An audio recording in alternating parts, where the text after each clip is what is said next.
بسم اللہ الرحمن الرحیم۔ السلام علیکم ورحمۃ اللہ وبرکاتہ۔ امید کرتا ہوں آپ سب لوگ خیر و عافیت سے ہوں گے، اور اللہ تعالیٰ سے میری دعا ہے اللہ تعالیٰ ہم سب کی دینی اور دنیاوی مشکلات کو آسان فرمائے، آمین۔ زکوٰۃ انسان پر واجب کب ہوتی ہے؟ آج کی اس ویڈیو میں ڈیٹیل سے اس کے بارے میں بات کریں گے۔ چلیے تو ویڈیو کو سٹارٹ کرتے ہیں۔ اگر شرعی احکامات کو ہم دیکھیں تو ایک معیار شریعت نے قائم کیا ہے، اور وہ معیار ہے کہ جس شخص کے پاس اتنی زیادہ دولت ہو جائے کہ وہ زکوٰۃ ادا کرے، اور زکوٰۃ کا لازمی ہونا مشروط ہے نعمت کے پورا ہو جانے سے، یعنی کہ اس کا مطلب یہ ہوا کہ تم زکوٰۃ ادا کرو جب تم پر نعمت پوری کر دی جائے، یعنی کہ وہ جو ایک حد رکھی ہے کہ تم اتنی دولت کے مالک ہو کہ تمہاری استطاعت اتنی ہے کہ تم زکوٰۃ ادا کرو،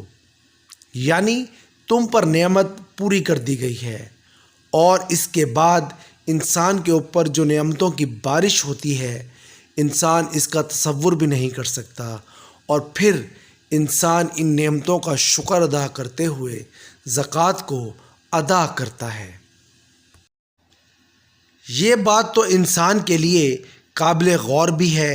اور انسان کے لیے مقام شکر بھی ہے، یعنی کہ شکر کا مقام بھی ہے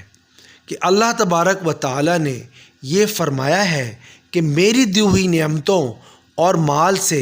زکوٰۃ کو ادا کرو۔ یہ اللہ تبارک و تعالیٰ کی مہربانی ہے ہم لوگوں پر کہ مال بھی اللہ تعالیٰ کا دیا ہوا ہے، اور اسی کے دیے ہوئے مال میں سے زکوٰۃ کو ادا کرنا ہے، یعنی کہ اللہ تبارک و تعالیٰ کے دیے ہوئے مال میں سے ہم کسی کو کچھ دے دیں تو اس کا اجر بھی بے پناہ ہمیں ملتا ہے، اور جب ہم اپنے مال میں سے کسی کو صدقہ خیرات یا قرض دیں تو وہ اللہ تعالیٰ کے ہاں بھی قرض ہے، کیونکہ یہ سب اللہ تبارک و تعالیٰ کی ملکیت ہے،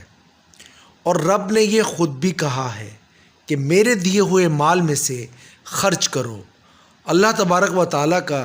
دیا ہوا مال جو ہمارے تصرف میں ہے، یعنی کہ ہم بھی اس کو استعمال کرتے ہیں، اسی مال میں سے اللہ تعالیٰ کے نام پر کچھ چیزیں کسی کو دے دیں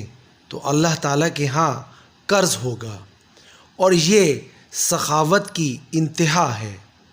اسی لیے حضرت محمد صلی اللہ علیہ وآلہ وسلم نے سخی کے بارے میں فرمایا